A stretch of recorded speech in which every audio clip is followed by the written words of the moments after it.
Student, मैं आपकी teacher प्रेरणा सक्सेना। आज हम 5th हिंदी का रम्मू और Kallu Hindi medium 5th Hindi medium की हिंदी का पार्ट 9 रम्मू और कल्लू पढ़ने जा रहे हैं। तो आप मेरे साथ साथ अपनी किताब खोल लीजिए और रख लीजिए सामने। मैं पढ़ती जाऊंगी, आप मेरे साथ साथ पढ़ते जाइए। रदिया हमारे घर की सफाई करती थी। कभी वह सफाई करने आती तो कभी उसकी दोनों लड़कियां में से कोई एक का नाम था रम्मू और दूसरे का नाम था कल्लू। कभी कभी वे दोनों साथ भी आ जाती थी। वे तीनों सफाई का काम बड़ी लगन से करती थीं। ऐसा लगता था कि वे हमारे घर को अपना घर मानकर सफाई करती हैं। बच्चों में भी उनके प्रति अपनापन था। वे रदिया को रदिया आंटी कहते थे और रम्मू और कल्लू को दीदी। रम्मू की उम्र 14 वर्ष थी और कल्लू की उम्र 12 वर्ष थी। पढ़ाई लिखाई उन्होंने बिल्कुल नहीं की थी, बस माँ को काम में सहायता करती थी और अपने घर का काम काज करती थी। एक दिन सफाई करने दोनों बहनें आईं। मुझे उनमें अपनी पुत्रियों का सा भास हुआ। सोचने लगा कि क्या इनका सारा जीवन यूं ही व्यतीत होगा? क्या वे पढ़ लिख सकती हैं? मैंने रम्मू से पूछा, रम्मू बेटिया, तुमने पढ़ाई लिखाई नहीं की? नहीं बाबूजी, हमारे परिवार में लड़कियों को पढ़ने कोई नहीं भेजता है। हाँ, लड़के ज़रूर थोड़ा बहुत पढ़ लेते हैं। क्या तुम पढ़ना लिखना चाहोगी? क्या तुम्हारा मन विद्यालय जाने को होता है? होता तो है, पर क्या करें बाबूजी, अगर हम विद्यालय जाने लगेंगी तो माँ का काम में कौन करेगा? वैसे हमारे मोहल्ले में बच्चे दिन भर खेलते रहते हैं, वे पढ़ने नहीं जाते। क्या मैं तुम्हारी माँ से इस बारे में बात करूं? कर लीजिए बाबूजी। दूसरे दिन जब रदिया सफाई करने आई तो मैंने उससे पूछा, रदिया, तुमने अपनी लड़कियों को पढ़ाया लिखाया नहीं? नेक्स्ट पेज पर आते हैं। बाबूजी, यदि सब लोग पढ़ने लगेंगे तो आप लोगों के घर का काम कौन करेगा? पढ़ाने लिखाने की क्या फ़ायदा? काम तो इन्हें यही करना है बाबूजी, यही काम करना है। तुम्हारा मतलब गुजारे के लिए पैसा कमाना। सो पढ़ लिख कर पैसा कमाने के लिए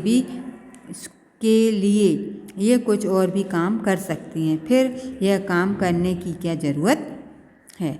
यह बात तो ठीक है बाबूजी, पर हमें तो इनकी शादी ब्याह करना है। जब ये पढ़ जाएंगी तो हमारी जाति में इनके लिए पढ़ा लिखा लड़का कहाँ से मिलेगा? अच्छा, ऐसा करो कि रविवार के दिन काम से निपटकर तुम दोनों मेरे पास आओ तो बैठकर बातचीत करते हैं। अगले रविवार को दोपहर बाद रम्मू और कल्लू को लेकर रदिया मेरे पास आई। वे तीनों साफ सुथरे कपड़े पहने हुई थीं। मैं उन्हें एकदम पहचान नहीं पाया। मेरे मुंह से निकल गया, अरे यह रदिया है। देख रदिया, ये लड़कियां भी कैसी अच्छी लग रही हैं, कैसी समझदार मालूम होती हैं। कुछ मिनट बाद मेरी बेटी चाय और बिस्कुट लेकर आ गई। फिर उसने रम्मू और कल्लू और मैंने साथ साथ चाय पी और बिस्कुट खाए। अब रदिया का मन थोड़ा आश्वस्त हुआ। मैंने रदिया से बातचीत प्रारंभ की। रदिया, तुम लड़कियों को विद्यालय क्यों नहीं भेजती हो? नेक्स्ट पेज पर आते हैं। क्या करेंगी ये विद्यालय जाकर? मुझे उनके विद्यालय जाने से काम में कठिनाई होगी। मैं आधा काम कर पाऊंगी, मेरी आमदनी भी आधी रह जाएगी और मेरे घर भी छूट जाएंगे। फिर इतनी बड़ी लड़की को विद्यालय में जगह कौन देगा? इनके लिए तो काला अक्षर भैंस बराबर है। रदिया, तुम्हारी दोनों कठिनाइयाँ दूर हो जाएंगी। अभी वर्ष भर मैं इन्हें पढ़ाऊँगा। ये काम करके दोपहर के बाद मेरे पास आ जाया करेंगी। ये मेरी बेटियों की तरह है। जैसे तुम हमारे घर की सफाई मन लगाकर करती हो, वैसे ही मैं इन्हें पढ़ाऊँगा और तुमसे कुछ भी नहीं लूँगा। इनकी किताबों और कॉपियों का जो भी खर्च होगा वह भी मैं करूँगा। सुबह को ये तुम्हारे साथ काम करेंगी और दोपहर बाद मेरे पास पढ़ने आएंगी।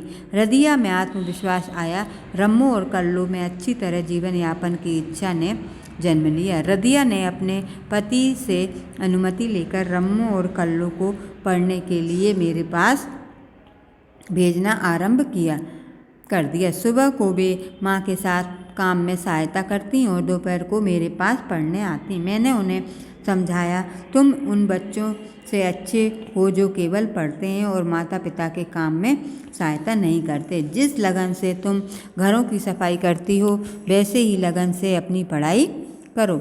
वे दोनों मेरे पास वर्ष भर पढ़ने आती रहीं। उन्होंने बहुत लगन से पढ़ाई की और एक ही वर्ष में कक्षा 8 के स्तर तक पहुंच गईं। मैंने उनसे कक्षा 8 की परीक्षा दिलवाई। दोनों परीक्षा में उत्तीर्ण हो गईं। रम्मो ने प्रथम श्रेणी में अंक प्राप्त किए और कल्लो ने द्वितीय श्रेणी के अंकों से उत्तीर्ण की। अब उनकी पढ़ाई करने की इच्छा और तीव्र हो गई। उन्होंने उसी विद्यालय में कक्षा 9 में प्रवेश लिया। रम्मो को 100 रुपये महीने की छात्रवृत्ति मिल गई। 100 रुपये मासिक पर रधिया ने अपनी एक सहायक रख ली और रम्मो और कल्लो को नियमित रूप से विद्यालय भेजना प्रारंभ कर दिया। रम्मो और कल्लो ने उसी विद्यालय में पढ़कर अगले वर्ष बोर्ड की कक्षा 10 की परीक्षा पास की। रम्मो ने प्रथम श्रेणी और कल्लो ने द्वितीय श्रेणी में पर कल्लो ने रम्मो से खेलों में बाजी मार ली थी। विद्यालय की अध्यापिकाएं उन्हें प्यार करती थीं। बहुत सी लड़कियां उनकी सहेलियां बन गई थीं। तीज त्योहार पर वे एक दूसरे के घर भी आती जाती थीं। रधिया और उसके पति कन्हैया पुत्रियों के उत्तीर्ण होने पर खुशी से फूले नहीं समाये। वे सब मिठाई लेकर आए और दोनों परिवारों के साथ मिठाई खाई। कन्हैया ने मेरे पैर छुए और बोला, बाबूजी ये लड़कियां आपकी हैं, अब बताइए इन्हें आगे क्या करना है। मैंने रम्मो और कल्लो को अध्यापिका बनाने की सलाह दी। वे मान गए। समय आने पर मैंने रम्मो और कल्लो के प्रार्थना पत्र शिक्षक प्रशिक्षण विद्यालय में दिलवा दिए। थोड़ा सा प्रयास करना पड़ा पर दोनों को वहाँ प्रवेश मिल गया। रम्मो को परीक्षा फल के आधार पर और कल्लो को परीक्षा फल और खेलों के प्रमाण पत्र के आधार पर। यह प्रशिक्षण 2 वर्ष का था। वे उसमें उतनी व्यस्त हो गईं कि